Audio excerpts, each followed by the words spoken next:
Cuando escribo estas líneas soy combatiente en Indochina. Bebo mucho menos desde hace tiempo y hasta pienso vagamente en reorganizar mi vida.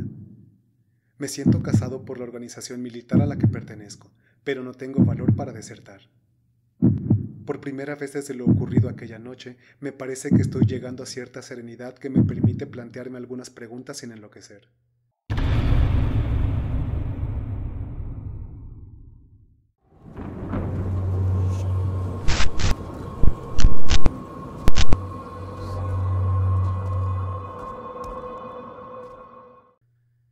Pensé que la muchacha iba de negro, seguramente por el padre, aunque me parecía recordar que esta chica siempre había vestido así. Entonces, todavía era posible tener una esperanza. Pero ¿cómo preguntarle? ¿Y si despertaba en ella un triste y dormido recuerdo?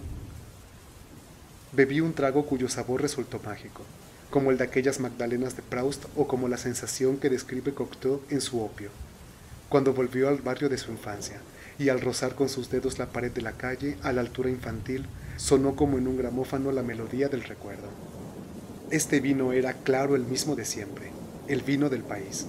No había nada de extraño en que fuera el mismo ni tampoco en que su sabor, asociado a tantas cosas antiguas, despertara algunos dormidos espectros. Me ayudaba a ello aquel ambiente en el que se notaba la presencia de lo militar. Aquel oficial que escribía una carta ante una jarra de cerveza y en el que a primera vista a la mortecina luz creí reconocer a un viejo compañero. El uniforme, tampoco había nada de raro en ello. Pedí otro vaso y luego otro. Entonces me di cuenta tardíamente de hasta qué punto había sido aficionado a la bebida en otros tiempos. Solo que ahora me parecía que el vino me hacía daño y me producía molestia en el estómago. Pienso ahora que seguramente fue el vino lo que me decidió por fin a preguntarle a la muchacha con fingida desenvoltura. ¿Y qué es de su padre? ¿Dónde está? Ahí dentro, terminando de cenar, me respondió la chica. Ahora mismo viene. Esto era magnífico y me decidí a pedir otro vaso y a beberlo exaltadamente, a la salud del incorruptible y en homenaje al viejo Parménides, cuyo poema traté de recordar en vano. Entonces volví a fijarme en el oficial que escribía la carta y pensé de nuevo, pero ahora con más fuerza, que se parecía mucho a mi amigo, el teniente R, aquel que murió en el bombardeo y cuya mirada ausente en el bar de oficiales vacío volvía ahora a traspasarme, estremeciéndome. Era una ilusión lacerante. Lo miré con fijeza y él pareció sentir en la nuca mi mirada. El caso es que se volteó con fastidio hacia mí, pero al verme, su rostro se alegró con franqueza y yo me di cuenta de que era efectivamente él.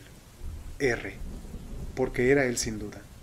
Movió sus labios y sonaron unas palabras cuyo timbre reconocí, aunque ahora sí que me pareció notar algo extraño. El movimiento de los labios no correspondía exactamente al principio a las palabras pronunciadas, como si hubiera un pequeño desajuste. A veces se nota algo parecido en las proyecciones cinematográficas. Pero este desajuste fue corregido enseguida y todo empezó a funcionar sin ningún fallo. El teniente R me había llamado por mi nombre y me prometía terminar pronto su carta y unirse a mí para beber unos vasos y charlar. Turbado acepté para que me diera tiempo a meditar sobre lo que me estaba ocurriendo, sobre las características poco frecuentes de aquella borrachera. La muchacha me invitó según su costumbre por cuenta de la casa, y yo quedé inmóvil de terror al fijarme en mi brazo inerte sobre el mostrador. La funda que lo envolvía era una manga de uniforme sobre la que brillaban mortecinamente las insignias doradas de teniente. Así que no fui capaz de darme cuenta de la salida del señor P. a la taberna, hasta que oí su voz que comentaba con su habitual humor algo de la guerra, de la escasez y de los precios de las cosas. Levanté la cabeza muy despacio para ver en su cara algo que me sacara de esta espantosa ilusión en que me hundía, pero el naufragio continuó sin remedio. El señor P. era el mismo anciano de siempre y fumaba su historiada pipa con delectación juvenil. ¿Y qué, señor teniente? ¿Cómo van las cosas de la guerra? ¿Se estabiliza el frente? Yo traté de decir algo cortésmente, pero no sabía nada de todo aquello. Quizás si es que lo sabía, porque el vino me había atolondrado, quizá porque había pasado mucho tiempo desde los acontecimientos sobre los que se me preguntaba.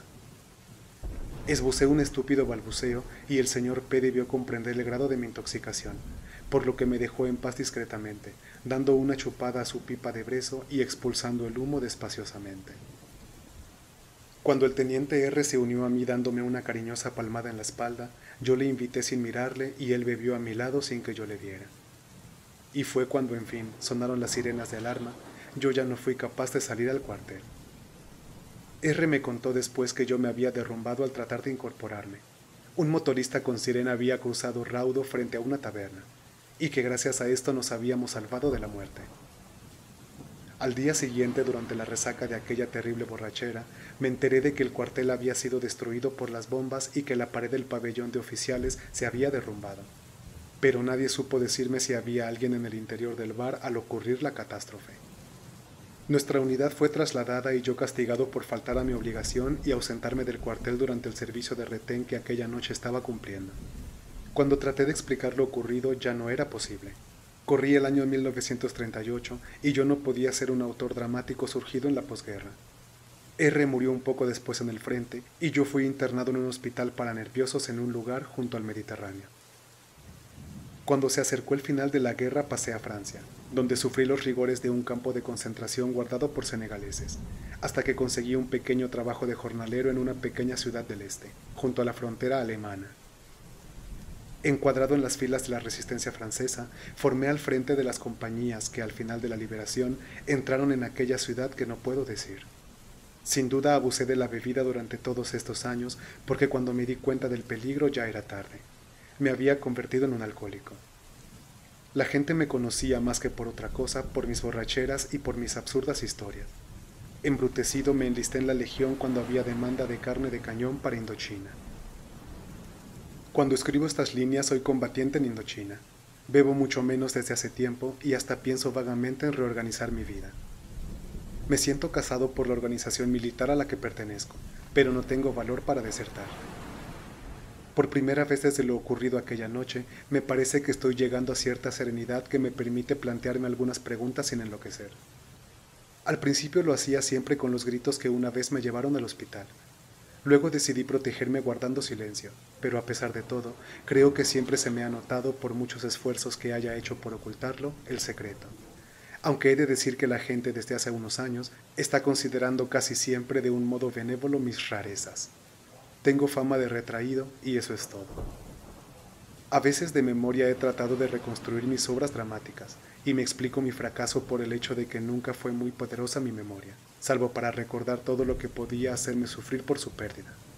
Por ello, el resultado ha sido siempre poco satisfactorio.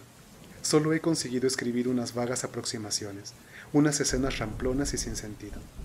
En cuanto a imaginar nuevas obras, no he podido ni pensar en tal cosa. Hace poco fui destinado a mi compañía a un español.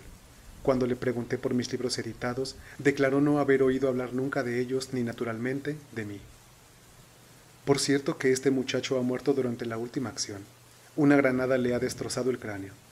Su cuerpo está enterrado a pocos metros de donde yo estoy escribiendo. Escribo sobre un cajón de municiones, a la luz de una vela, en un momento en que el frente está silencioso. Pienso en España. No sé qué ocurre allí.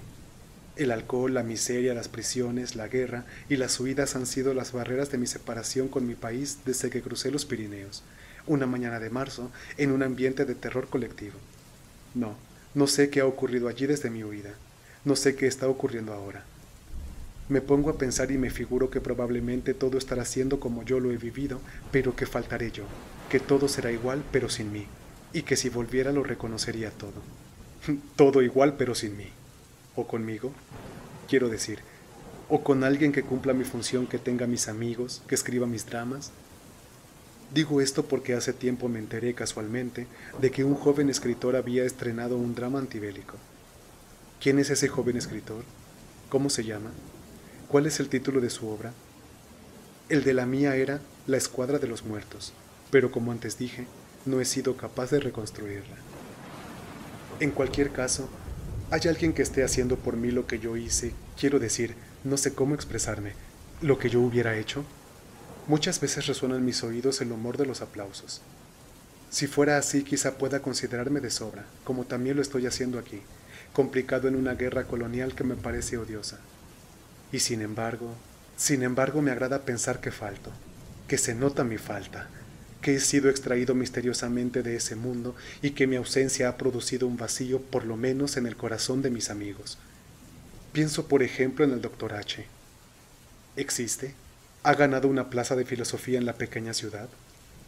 Y si todo es así, ¿me reconocería si yo me presentara ahora mismo? ¿Pero qué quiero decir con ahora mismo? ¿Frente a él?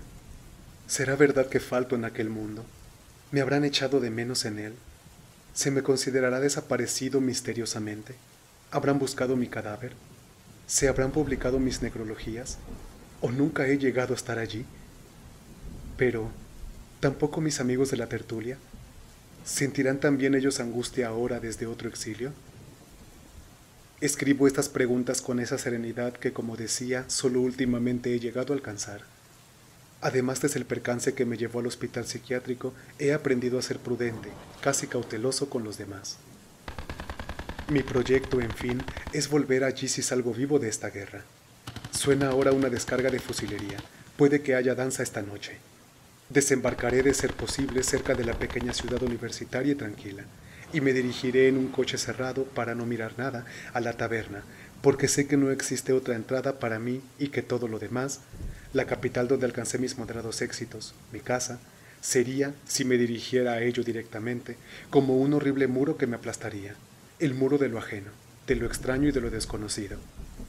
Entraré, como digo, en la pequeña taberna.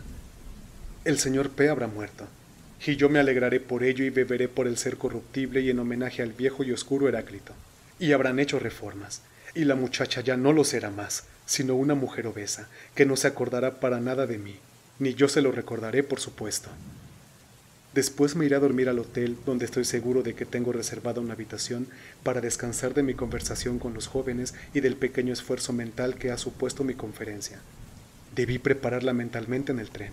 Por no hacerlo ha resultado, me parece, lenta y reiterativa. Espero que por la mañana temprano, cuando vaya a la estación, esté allí mi amigo el Dr. H., esperando para despedirme, y yo volveré, después de este extraño exilio, a mis asuntos, a mi teatro, a mis cosas. Yo soy la guardiana de las sombras. Y yo el narrador fantasma. Te invitamos a suscribirte y a que mires estos otros videos. No olvides activar la campana para no perderte ninguno de nuestros relatos. Y si te ha gustado, comparte con tus amigos. Esperamos que tus noches sean un viaje a lo desconocido y tus sueños un eco de nuestras historias.